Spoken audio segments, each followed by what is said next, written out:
ఈ రాత్రికాల సమయంలో సంఘంగా చేరే సంఘ ప్రార్థన సమయం కలిగి ఉండడానికి మీరు అనుగ్రహించిన దివ్యమైన తరుణాన్ని బట్టి మిమ్మల్ని స్తుతిస్తూ ఆరాధిస్తున్నాయి. మీ ప్రేమంతటిని బట్టి మిమ్మల్ని స్తుతిస్తూ ఆరాధిస్తున్నాయి. కొన్ని పాటలు పాడడం ద్వారా మీ వాక్యం నిమిత్తం మా హృదయ సందర్భానికి ముందు చేస్తున్నాయి. నేను నమ్మకస్తున్న అభ్యుతులను మీ కలుని రక్త ప్రోక్షణ తెచ్చుకుంటున్న ఆత్మపరమైన దేవునికి ఎక్కడను పవిత్రపరచము, పరిశుద్ధపరచము. ఈ సమయం వరకు మీ ఆత్మతో మీరు అభిషేకించము, మీ ఆత్మ స్వాతంత్రం మీరు అనుగ్రహించము. ఉచ్చరింపు సత్యమకాయ మూల్యులతో ఆత్మ తానే మా పక్షంగా జ్ఞాపకం చేస్తున్నారు. అటు జ్ఞాపక ఆత్మను మీరు మా మీద చేయాలి. ఈ సమయాన్ని మాకు దీవెనకరంగా ఆశీర్వాదకరంగా నిర్మించు, పరిశుద్ధపరచు. దాని పూర్తిగా మీ సులుచారు మరుగుపరచు. మాతో మాట్లాడాలి. యేసు పరిశుద్ధ నామమున స్తుతించి ప్రార్థించి అడిగి వేడుకుంటున్నాము తండ్రి, ఆమేన్. నిర్గమకాండము 6వ అధ్యాయం 2-3 వచనాలు మనం చదువుకున్నాం. అలాగే నిర్గమకాండం 31వ అధ్యాయము 7వ వచనం కూడా మనం చదువుకున్నాం. నిర్గమకాండం 6వ అధ్యాయంలో 2-3 వచనాలు అక్కడ ఉన్నటువంటి మాట, నేను అబ్రహాము, ఇసాకు, యాకోబులకు ప్రత్యక్షమైతిని అంటున్నాడు. మన దేవుడు ప్రత్యక్షమయ్యే దేవుడు. అక్కడ మన ధ్యానాన్ని మనం కలిగి ఉన్నాం. మన దేవుడు ఎవరండి? ప్రత్యక్షమయ్యే దేవుడు. నేను అబ్రహాము, ఇసాకు, యాకోబులకు ప్రత్యక్షమైతిని అని చెప్తున్నాడు. కాబట్టి దేవుడు ఏ విధముగా ప్రత్యక్షమయ్యాడు, ఎవరెవరికి ప్రత్యక్షమయ్యాడు అనేది మనం ధ్యానం చేస్తూ నిర్గమకాండంలోనే 31వ అధ్యాయంలో లేదా 25వ అధ్యాయంలో ఉంటుంది ప్రత్యక్షపు గుడారము. ఆ గుడారం పేరే ప్రత్యక్షపు గుడారం. దేవుడు ప్రత్యక్షమయ్యే గుడారం, ప్రత్యక్షపు గుడారము లేకపోతే దేవుని మందిరము అని కూడా మనము చూస్తాం. కాబట్టి దేవుడు ప్రత్యక్షమయ్యే ఒక స్థలం ఆ దినాల్లో ప్రత్యక్షపు గుడారం మోషే కాలంలో దావీదు వరకు, తర్వాత సొలొమోను కాలం నుంచి అది దేవుని మందిరముగా పిలువబడుతూ వస్తుంది. దేవుని మందిరముగా పిలువబడుతూ వస్తుంది. కాబట్టి ప్రత్యక్ష గుడారానికి ఆ దినాల్లో మోషే, అహరోను వారు వెళ్ళినా, ఇప్పుడు మనం దేవుని మందిరానికి వచ్చిన దేవుడు మనకి ఏమవుతాడు? ఆయన ప్రత్యక్షమవుతాడు అనేది మనం అర్థం చేసుకోవడానికి ప్రయత్నం చేస్తాం. ఈ ప్రత్యక్ష గుడారంలో దేవుడు ప్రత్యక్షమైనప్పుడు మోషే అనుకునండి, తర్వాత యాజకులు అనుకునండి, వారు ఉన్నప్పుడు వారితో పాటు ఈ ప్రత్యక్ష గుడారంలో కొన్ని వస్తువులు కూడా ఉన్నాయి. ఆ వస్తువులు దేవుడు ప్రత్యక్షమైనప్పుడల్లా కూడా అక్కడే ఉన్నాయి కదా. మోషే దేవునితో మాట్లాడుతున్నప్పుడు యెహోషువ ఏం చేశాడంటే ఆ గుడారం లోపలే ఉన్నాడు. మోషే అప్పుడప్పుడు బయటికి వెళ్ళేవాడు, యెహోషువ అక్కడే ఉన్నాడు. కొన్ని యెహోషువ కూడా ఎల్లకాలం అక్కడే ఉంటాడా? ఉండడు. తర్వాత కొంతసేపు తర్వాత అయినా, ఒక గంట తర్వాత అయినా, ఒక రోజు తర్వాత అయినా బయటికి వెళ్ళాల్సింది. కానీ కొన్ని వస్తువులు ఉన్నాయి ఆ ప్రత్యక్ష గుడారంలో, అవి ఎప్పటికీ అక్కడే ఉంటాయి. దేవుడు ప్రత్యక్షమైనప్పుడల్లా కూడా అక్కడే ఉంటాయి. అందుకే ఆ వస్తువులను కొన్ని మనం మరి ధ్యానం చేయడానికి మనం ప్రయత్నం చేస్తున్నాం. ధూపము, ధూప వేదిక,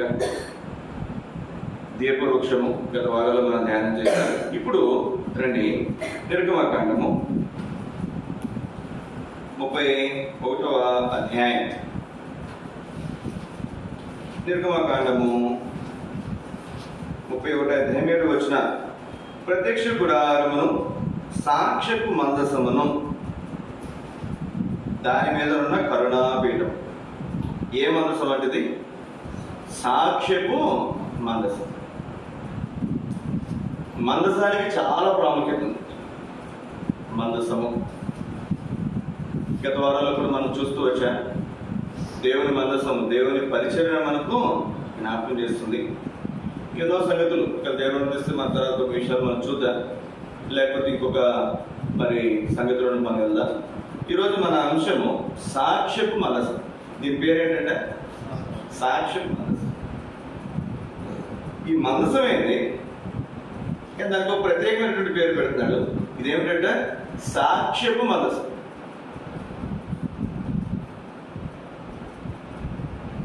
మనం ఇంతకుముందు యేసుక్రీస్తుని ఎరగక మునుపు మనకేం పెద్ద సాక్ష్యం లేదు. యేసుక్రీస్తుని ఎరిగిన తర్వాత ముఖ్యంగా క్రైస్తవులు ఎక్కువ ఈ పదవి ఉపయోగిస్తారు.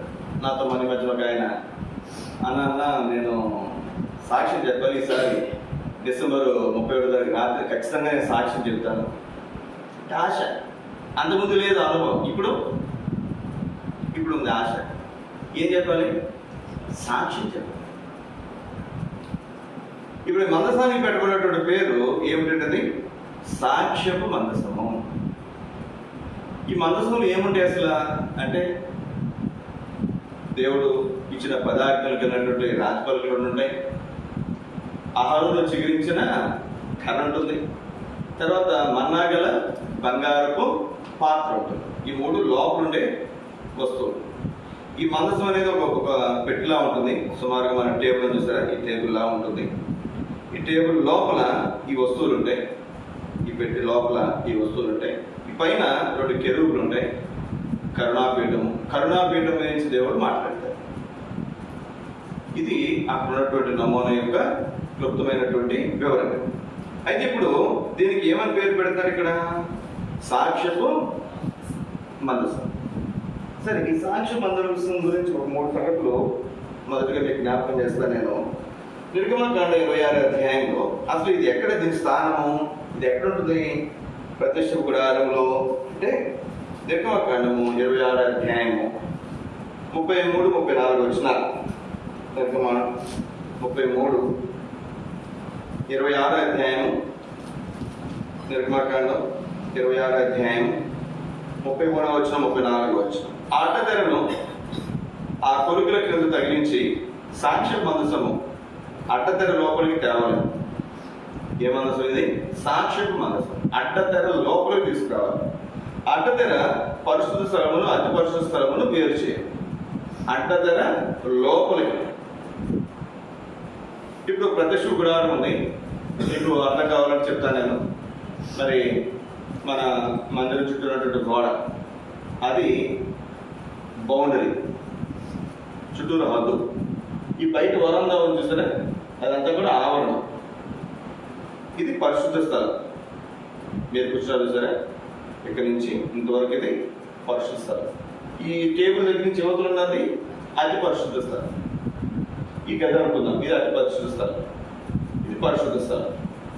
ఈ పరిశుద్ధ స్థలానికి అతి పరిశుద్ధ స్థలానికి మధ్యలో అయితే గోడ ఉంది, కానీ అక్కడైతే ఏముంది? ఒక అడ్డతెర పైనుంచి కింద వరకు కూడా ఒక తెర, ఒక కట్టెన లాంటిది మన భాషలో అడ్డతెర వేసింది. ఇప్పుడు ఈ మందసాన్ని ఎక్కడ తీసుకోవాలంట? అడ్డతెర లోపలికి తీసుకురావాలి. అంటే పరిశుద్ధ స్థలంలో కాకుండా అతి పరిశుద్ధ స్థలంలో ఈ మందసాన్ని ఉంచాలి. ఇక్కడ చూడండి 34వ వచనం. అతి పరిశుద్ధ స్థలంలో సాక్ష్యపు మందసం మీద కరుణాపీఠమును ఉంచాలి. అతి పరిశుద్ధ స్థలంలో సాక్ష్యపు మందసము. ఇప్పుడు ఈ మందసం ప్లేస్ ఎక్కడ చెప్పండి? సాక్ష్య మందసం అతి పరిశుద్ధ స్థలములో ఉంది. నిర్గమకాండ 27వ అధ్యాయం, నిర్గమకాండ 27వ అధ్యాయం 27 వచనాలు. మరియు దేవుడు నిత్యం వెలిగించినట్లు ప్రదీపములకు దంచి తీసిన అచ్చం ఒలివల నూనె తేవలను అని ఇశ్రాయేలుకు ఆజ్ఞాపించుము. సాక్ష్యపు మందసం ఎదుట ఉన్న తెరకు వెలుపల ప్రత్యక్ష గుడారములో అహరోనును అతని కుమారులను సాయంకాలం మొదలుకొని ఉదయం వరకు యెహోవా సన్నిధిని దాన్ని సవరించుకోలేను. అది ఇశ్రాయేలుకు వారి తరతరములకు నిత్యమైన కట్టడ. సాక్షి మందసం ఏమో తెర లోపల ఉంది, తెర వెలుపల అంటే పరిశుద్ధ స్థలంలో. అహరోను అతని కుమారులు పరిశుద్ధ స్థలం వరకే పర్మిషన్ వాళ్ళకి. మేము యాజకులం కదా, మేము అతి పరిశుద్ధమైన స్థలంలోకి వెళ్తామంటే కుదరదు. సంవత్సరానికి ఒక్కసారి ప్రధాన యాజకుడు ఒక్కసారి లోపలికి పోవాలి. మొట్టమొదటిగా మనం గమనించాల్సినటువంటి మాట, అతి పరిశుద్ధ స్థలంలో ఈ సాక్ష్యపు మందసాన్ని దేవుడు ఉంచుతాడు. ఇది సాక్ష్యపు మందసము అంటే ఆ దినాల్లో ఇశ్రాయేలు ప్రజల యొక్క సాక్ష్యం, ఈ దినాల్లో మన సాక్ష్యం. సాక్ష్యం ఊరికి ఎప్పుడు పడినప్పుడు మనం చెప్పకూడదు కదండి. ఎప్పుడు పడినప్పుడు ఎక్కడ పడితే అక్కడ మనం చెప్తే ఉపయోగం ఉందా? ఉందా అండి? ఉపయోగం లేదు. మన సాక్ష్యాన్ని మనము ఎప్పటికప్పుడు మనం కాపాడుకోవాలి. ఇది ఎక్కడో చెప్పండి, అతి పరిశుద్ధ స్థలంలో దాని స్థానం ఎక్కడ? అతి పరిశుద్ధ స్థలంలో. మన సాక్ష్యాన్ని ఎప్పుడు కూడా మనం పరిశుద్ధంగా, పౌలు అంటాడు సాక్ష్యం అన్నాడు కానీ మనస్సాక్షి, నా మనస్సాక్షి ఎప్పుడు కూడా నిర్మలమైనది ఉన్నట్లుగా నేను చూసుకుంటున్నాను. నా సాక్ష్యాన్ని ఎప్పుడు కూడా పరిశుద్ధంగా ఉన్నట్లు చూసుకోవాలి. నా సాక్ష్యాన్ని ఎప్పుడు కూడా నేను కాపాడుకోవాలి. అది బయట ఉండేది కాదు, మందసమే, కానీ దానికి పెట్టుబడినటువంటి పేరు సాక్ష్య మందసం. ఈ సాక్ష్య మందసం ఎక్కడ పడితే అక్కడ పడేసేది కాదు. మన సాక్ష్యం ఎక్కడ పడితే తిరుగుతాం అనుకోరండి, సాక్ష్యం ఉంటుందా? ఉండదు. ఆడవాడు రక్షించబడ్డాను అంటున్నాడు, బాప్తిసం తీసుకున్నాడు, మందిరానికి వెళ్తున్నాడు, ఆదివారం బైబిల్ పట్టుకుని వెళ్తారు పెద్ద భక్తుల్లాగా, ఇప్పుడు చూడరా అంటే ఏమైనా సాక్ష్యం పోయింది. నాకు తెలిసి ఏ వస్తువుకు కూడా సాక్ష్యపు కరుణాపీఠము, సాక్ష్యపు దీపవృక్షము, సాక్ష్యపు మరి దీపవేదిక, ధూపవేదిక, లేదా సాక్ష్యపు బలిపీఠము, సాక్ష్యపు మరి గంగా, ఎక్కడ వేడికి పేర్లు పెట్టారు. ఒక్క మందసానికి మాత్రమే సాక్ష్యపు మందసం అని పేరు పెట్టారు. కానీ ఈ సాక్ష్య మందసం ఎక్కడంటే దాని స్థలము అతి పరిస్థితి స్థలము, దాని స్థలం, దాని స్థానం అది. కాబట్టి మన సాక్ష్యాన్ని కూడా ఎప్పటికప్పుడు మనం పరిశుద్ధంగా మనం కాపాడుకోవడం అనేది చాలా అవసరం. సాక్ష్యం పోయిన తర్వాత ఎంత ప్రయాసపడినా నేను ఉపయోగం ఉంటుందంటే ఏముండదు. అంటే ఎప్పుడు సాక్ష్యాన్ని కాపాడుకోవాలి, ఎప్పటికప్పుడు మన సాక్ష్యాన్ని కాపాడుకోవాలి. నిర్గమకాండం 30వ అధ్యాయం, నిర్గమకాండం 30వ అధ్యాయం 34వ వచనం నుండి. నిర్గమకాండం 30వ అధ్యాయము 34వ వచనం నుండి. మరి యెహోవా మోషేతో ఇట్లనెను, నీవు పరిమళ ద్రవ్యములను అనగా జటామాంసి, గోపచంద్రము, గంధపు చెక్కను, ఈ పరిమళ ద్రవ్యములను స్వచ్ఛమైన సాంబ్రాణి సమభాగంలో తీసుకుని వాటితో ధూప ద్రవ్యమును చేయవలెను. అది సుగంధ ద్రవ్య మేలకుని పని చొప్పున కలపబడి ఉప్పు గలదియు స్వచ్ఛమైనదియు పరిశుద్ధమైనదినైన సుగంధ సంభారమగును. ఇప్పుడు మీరు జాగ్రత్త చూడండి, 36 నుంచి నేను చదువుతున్నాను. 36 నుంచి 36, 37, 38 వచ్చినారు. దానిలో కొంచెం పొడి చేసి, సుగంధ ద్రవ్యాలు ఇవన్నీ కూడా దానిలో కొంచెం పొడి చేసి, నేను నిన్ను కలుసుకుని ప్రత్యక్షపు గుడారములోని సాక్ష్యపు మందసం మీద దాన్ని ఉంచాలి. అది మీకు అతి పరిశుద్ధంగా ఉండవలెను. నీవు చేయవలసిన ధూప ద్రవ్యమును దాని మేళను చొప్పున మీ నిమిత్తం మీరు చేసుకోనకూడదు. అది యెహోవాకు ప్రసిద్ధమైనదిగా ఎంచవలెను. దాని వాసన చూచుటకు దాని వంటిది చేయవాడు తన ప్రజల నుండి కొట్టివేయబడును. ఇక్కడ రెండో తలుపుగా మీకు జ్ఞాపకం చేస్తున్నాను, ఈ సాక్ష్యపు మందసము ఇక్కడ దేవుడు ఏం చేస్తాడంటే, దేవుడు మనలను కలుసుకుంటాడు. ఏమన్నాడు ఇక్కడ? నేను మిమ్మును కలుసుకుని. 36 వచ్చిన ప్రత్యక్ష గుడారములోని చూడండి, దానిలో కొంచెం పొడి చేసి, నేను నిన్ను కలుసుకొని ప్రత్యక్ష గుడారంలోని సాక్ష్య మందసం ఎదురు దాన్ని ఉంచాను. నేను సాక్ష్య మందసం ఎదురు నిన్ను కలుసుకుంటాను. ఇక్కడ దాని ఎదురు నువ్వు దాన్ని ఏం చేయాలి? ఆ సంభారమును, ఆ పరిమళ ద్రవ్యములను నువ్వు అక్కడ ఉంచాలి. అంటే ఇప్పుడు దేవుడు ఇక్కడ ఉన్నాడు, మనం ఎదురు మందసం ఎదుట మరి అక్కడ ప్రధాన యాజకుడు ఉన్నాడు. తీసుకొచ్చి ఏం చేయాలంటే సుగంధ ధూప ద్రవ్యములను అక్కడ పెట్టాలి. అంటే ఏమని వస్తాయి? ఆ వ్యక్తి వచ్చినప్పుడు దేవుని కలుసుకునే సమయంలో దేవునికి ఇంపైన సువాసన ఆయన, ఇంపైన సువాసన. మనం కొంచెం మురిగ్గా ఉన్న శుభ్రంగా స్నానం చేస్తారు. కొంతమంది అలవాటు ఉన్న వాళ్ళు పౌడర్ రాసుకుంటారు, ఇంకొంతమంది అలవాటు ఉన్న వాళ్ళు సెంటు కూడా పూసుకుంటారు. దేనికోసం చెప్పండి? సువాసన రావడానికి, ఎదుటి వారికి సువాసన రావడానికి. అంతే కదండి, అంతే కదా. ఇప్పుడు ఈ వ్యక్తి దేవుని దగ్గరికి వచ్చినప్పుడు దేవునికి ఏమర్పించాలంట? సుగంధ ధూప సంభారమును అర్పించాలి, సుగంధ ద్రవ్యాలు అర్పించాలి. నేను నిన్ను కలుసుకున్న స్థలమున. తర్వాత ఇంకొక మాట, ఇది దేవుడు కలుసుకునే స్థలం. సాక్ష్య మనసు ఏం చెప్పండి? దేవుడు కలుసుకునే స్థలం. అబ్రహాము తన సాక్ష్యాన్ని పోగొట్టుకున్నాడు 86 సంవత్సరాల వయసులో. దేవుడు 13 సంవత్సరాలు తనతో ఇంకా మాట్లాడు. ఎన్ని సంవత్సరాలు అంటే 13 సంవత్సరాలు. ఆదికాండం 16వ అధ్యాయం చివరి వచ్చిన ఆదికాండం 17వ అధ్యాయం మొదటి వచనం. ఈ మధ్యలో 13 సంవత్సరాల చరిత్ర ఉంది. లేదు, అసలు దేవుడు కనపడలేదు, అసలు అబ్రహాముతో మాట్లాడలేదు. కారణం ఏంటి? దేవుడు చెప్పినటువంటి మాటను తను శరీర సంబంధమైన విధానంలో స్వతంత్రించుకోవడానికి ప్రయత్నం చేశాడు.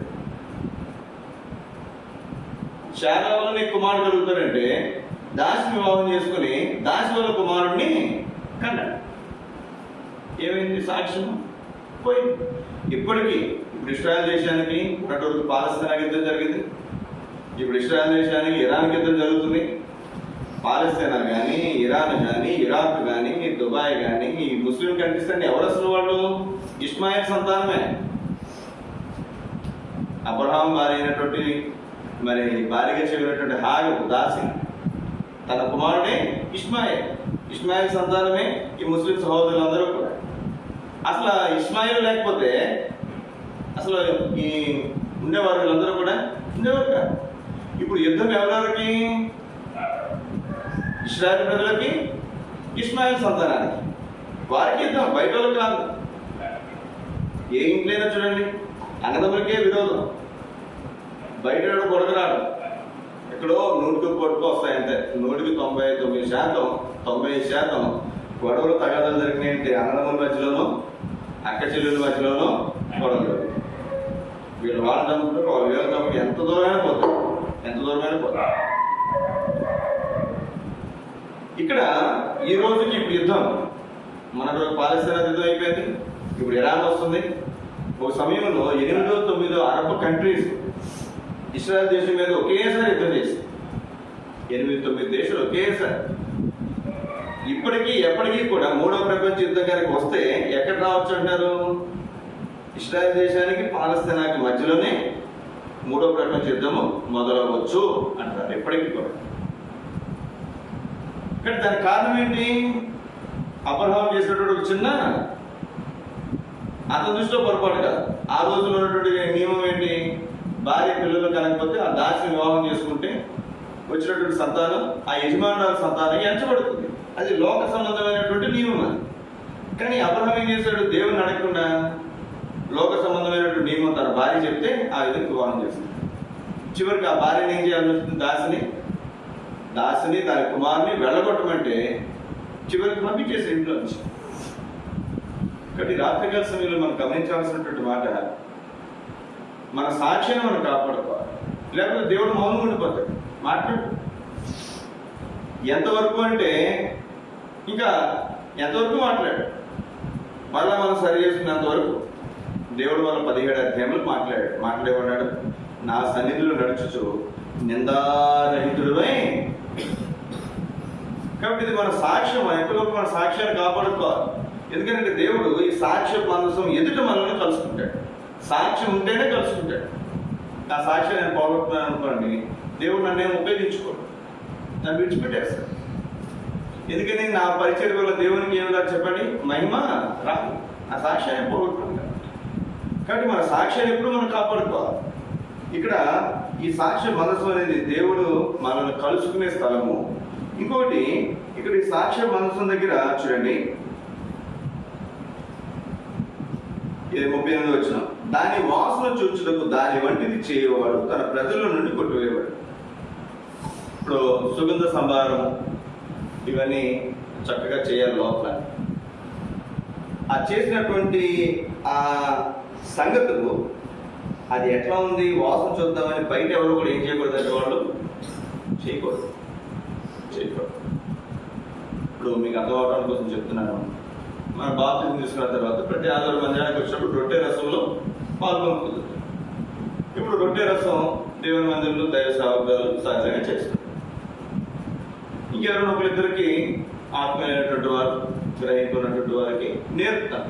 ఎందుకని అత్యవసరమైన పరిస్థితులు ఆ రొట్టె రసం చేయాల్సిన అవసరం వస్తే ఎట్లా చేయాలి అనేది మేము ఇక్కడ మందిరానికి తీసుకుని వచ్చి ప్రార్థన కోరుకున్నాను.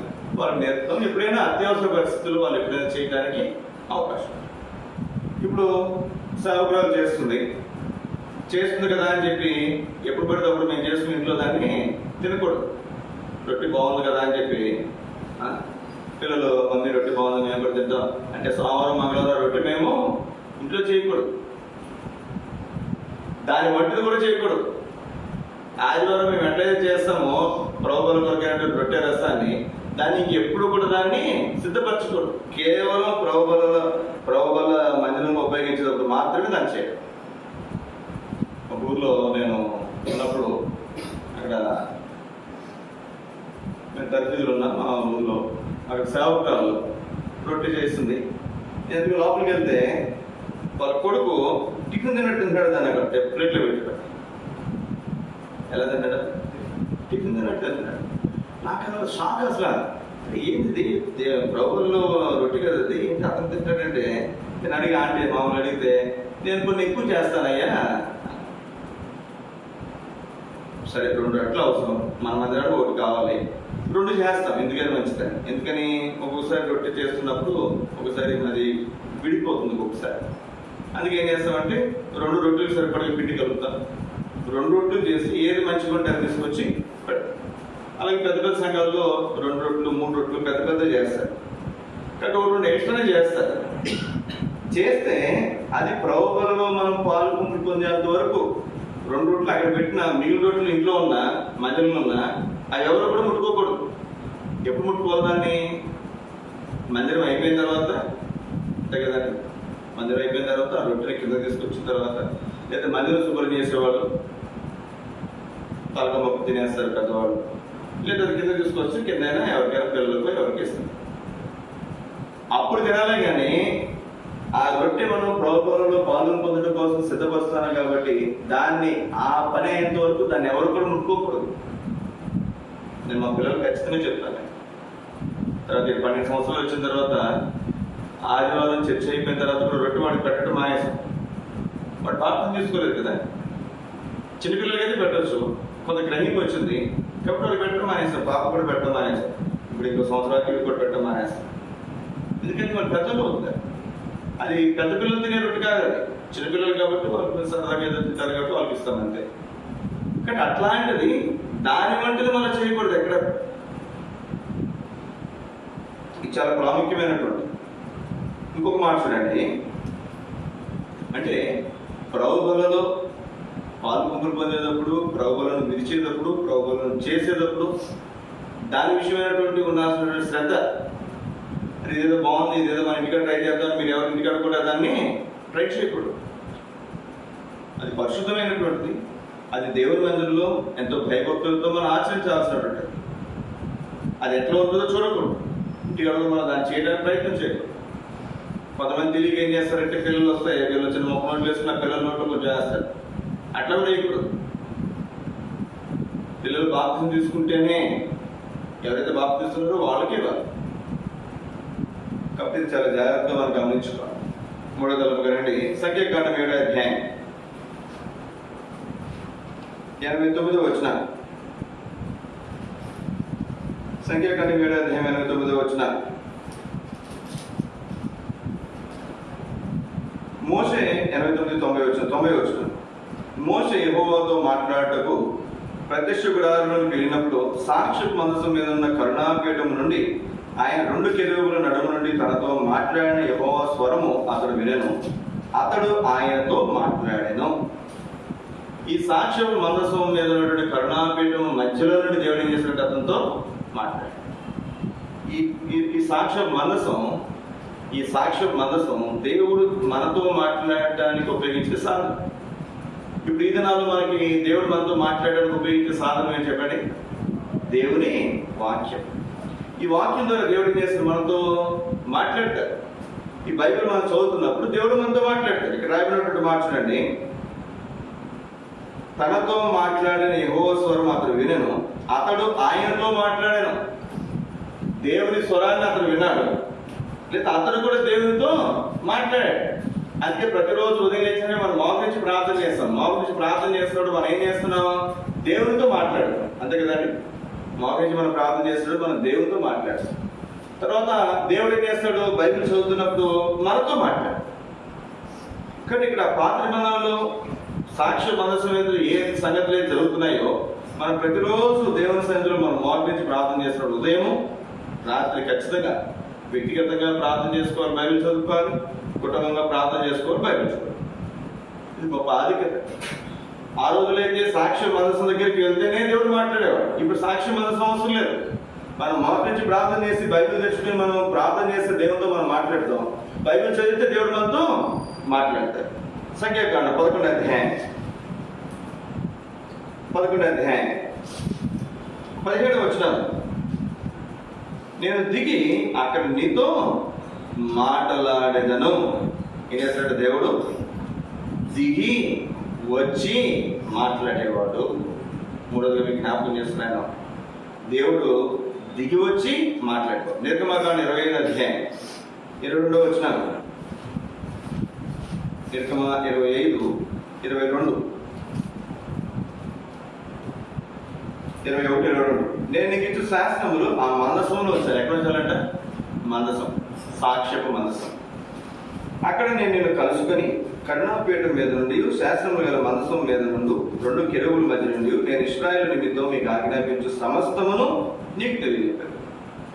అక్కడ నేను నిన్ను కలుసుకొని నీకు సమస్తమును తెలియజెప్పాను. ఏం చెప్తారంట? సమస్తం, దేవుని చిత్తము సమస్తాన్ని కూడా మనకి ఏం చేస్తారు చెప్పండి? తెలియజేస్తారు. ఎక్కడ? పాత మందల్లో సాక్ష్యం మందసం ఎదుట వారు నిలబడినప్పుడు దేవుని ప్రజల విషయమైనటువంటి సమస్తమైనటువంటి సంగతులు దేవుడు వారికి తెలియజేస్తారు. ఈ రోజులు ఎంత గొప్ప ఆధిక్యం చూడండి. మనం ఏం ప్రత్యక్ష గుడారంలోకి వెళ్ళాల్సిన అవసరం లేదు, సాక్ష్య మందసం దగ్గరికి వెళ్ళాల్సిన అవసరం లేదు. నీ ఇంట్లో నువ్వు మోకరించి ప్రార్థన చేసుకుంటే నువ్వు దేవునితో మాట్లాడు. నువ్వు బైబిల్ చదువుకుంటే దేవుడు నీతో మాట్లాడు. ఎంత అద్భుతమైన సమస్తము మాట్లాడు, సమస్తము తెలియజేస్తాడు. ఇంకొక మాట చూడండి, 4వ తరగతిగా యెహోషువ గ్రంథం 4వ అధ్యాయం. యెహోషువ గ్రంథం 4వ అధ్యాయము 15వ వచనం. యెహోషువ గ్రంథం 4వ అధ్యాయం 15వ వచనం. యెహోవా సాక్ష్యం మందసం మోయు యాజకులకు యోర్దాను నుండి యువతులకు రండిని ఆజ్ఞాపించమని యెహోషువతో సెలవు. యాజకులు ఏ మందసం మోస్తారంటే సాక్ష్యపు మందసమును మోయు యాజకులు. ఈ సాక్ష్య మందసాన్ని మోసేది ఎవరు? యాజకులు. ఇక్కడ మందిరం ఉంది, సంఘం ఉంది. విశ్వాసం ఎవరైనా ఒకరు ఏదైనా తప్పు చేస్తారు అనుకోరండి, ఏదైనా కాని పని చేస్తారు అనుకోరండి, కొంతవరకే నష్టం. అదే సేవకుడు తప్పు చేస్తే, సేవకుడు సాక్ష్యాన్ని పోగొట్టుకుంటే ఆ మందిరం అంతటికి ఏమవుతుందండి? అది నష్టం వస్తుంది కదా. ఇప్పుడు మందిరం యొక్క సాక్ష్యాన్ని, దేవుని ప్రజల యొక్క సాక్ష్యాన్ని, ఈ మందసం యొక్క మందసాన్ని, సాక్ష్య మందసాన్ని మోసేది ఎవరంటే యాజకులు. కాబట్టి మీరు జాగ్రత్త ఉండాలి. మీకంటే మేము ఎక్కువ జాగ్రత్త ఉండాలి. మా సాక్ష్యాన్ని ఎప్పటికప్పుడు మేము పరిశుభ్రం మరి కాపాడుకోవడానికి ఎంతో జాగ్రత్త పడాలి. ఇక్కడ రాత్రి కలసలో మనం గమనించేవారుగా మనం ఉందా? ఈ యాజకులు ఎవరంటే సాక్ష్యపు మందసాన్ని మోసే యాజకులు. ఇప్పుడు ఈ సాక్ష్య మందసాన్ని మోసే యాజకులు వీరు ముందు అడుగు పెట్టిన తర్వాత యోర్దాను నీళ్ళలో, అప్పుడు ప్రజలందరూ ఏం చేస్తారు చెప్పండి? వెనక వస్తారు. వీళ్ళు అడుగు పెట్టగానే యోర్దాను ఏమైందంటే 2 పాయలుగా చేరు. యెహోషువ గొప్ప నాయకుడే, కానీ ఎక్కడ వెనకాల ఉన్నాడు. చెప్పింది ఎవరు? యాజకుల్ని మందసం మోసుకెళ్ళమని యెహోషువనే చెప్పాడు. కానీ తన పని కాదు ముందుకెళ్ళటం ఎవరి పని? యాజకుల పని. మన గృహప్రతిష్ఠకి వెళ్ళాను, ఇల్లు వాళ్ళదే. ప్రార్థన చేసిన దీంట్లో ఎవరు అడుగు పెడతారు? ఎవరు పెడతారు? సేవకుడు అడుగు పెడతారు. ఎవరిదైనప్పటికి కూడా, ఏ సంగతి అయినప్పటికీ కూడా అక్కడ మొదటగా అడుగు పెట్టాల్సింది దేవుని సేవకులు. అది ఎంతో మనం చాలా జాగ్రత్తగా మనం గమనించుకోవాలి. వారికి ఇవ్వాల్సినటువంటి స్థానము, వారికి ఇవ్వాల్సినటువంటి ప్రాముఖ్యత ప్రతి విషయంలో కూడా. ఎందుకంటే వారు మనసాన్ని తమ భుజముల మీద మోస్తున్నారు. ఇది సాక్ష్య మనసం. దేవుని సంఘాన్ని, దేవుని సంఘ పరిచర్యను వారి భుజములను మోస్తున్నారు. వారు భుజములను మోయినట్టుగా మనం వారు సహకరించాలి. వారు ముందు వెళ్తే వారి వెనకాల మనం రావాలి. వారు అక్కడ మోస్తుండగానే వీరందరూ, ప్రజలందరూ నడుచుకుని వెళ్ళిపోవాలి. అందరికంటే మన చివరి వెళ్ళాల్సిన కూడా ఎవరు చెప్పండి? ఈ మనసాన్ని మోస్తున్నటువంటి యాజకులే, సాక్షి మనసాన్ని మోస్తున్నటువంటి యాజకులే. ఎన్ని గంటలు ఉంటారంటే ప్రజలు? అది 4-5 గంటలు లేదా ఎక్కువ సమయం పట్టుకోవచ్చు.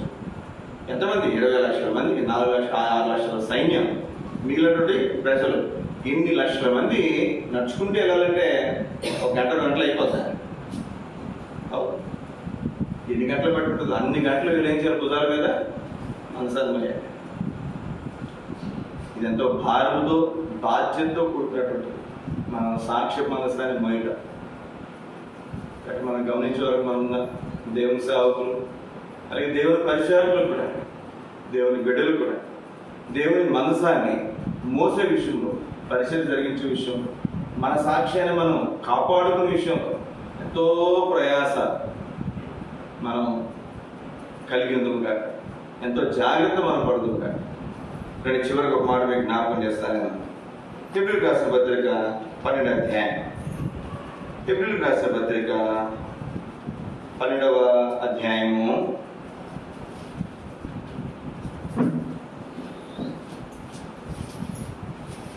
1-2 వచనాలు. హెబ్రీయులకు రాసిన పత్రిక 12వ అధ్యాయం 1-2 వచనాలు. ఇంత గొప్ప సాక్షి సమూహం మేఘం వల్లే మనల్ని ఆవరించి ఉన్నందున మనము కూడా ప్రతి భారమును సులువుగా చిక్కులు పెట్టు పాపమును విడిచిపెట్టి విశ్వాసమున కర్తయు దాన్ని కొనసాగించు వాడునైన యేసు వైపు చూచుచు మన ఎదుట ఉంచబడిన పందెములు ఓపికతో పరిగెత్తుదుము. ఆయన తన ఎదుట ఉంచబడిన ఆనందం కొరకు అవమానం నిర్లక్ష్యపెట్టి సిలువను సహించి దేవుని సింహాసనం యొక్క కుడిపార్శ్వమున ఆసీనుడై ఉన్నాడు. ఇంత గొప్ప సాక్షి సమూహము మేఘం వలె మనలను ఆవరించి ఉన్నందున, ఇంత గొప్ప సాక్షి సమూహము మేఘం వలె మనల్ని ఏం చేసిందంట? ఆవరించింది. మేఘం పైన వచ్చింది, ఇదంతా ఆవరిస్తుంది. ఇంత గొప్ప సాక్షి సమూహం నీవు నేను ఒక్కడమే కాదు, యాజకులు మాత్రమే కాదు, పరిచారకులు మాత్రమే కాదు, లేవీయులు మాత్రమే కాదు, ప్రతి విశ్వాసి మనుషులు గొప్ప సమూహంలో ఉన్నారు. కాబట్టి మనం ఏం చేయాలి? ప్రతి భారము సులువుగా చిక్కులు పెట్టు ప్రతి పాపమును విడిచిపెట్టాలి. సులువుగా చిక్కులు పెట్టాడు. ఏం చేస్తున్నారు? సులువుగా చిక్కులు పెట్టేస్తారు.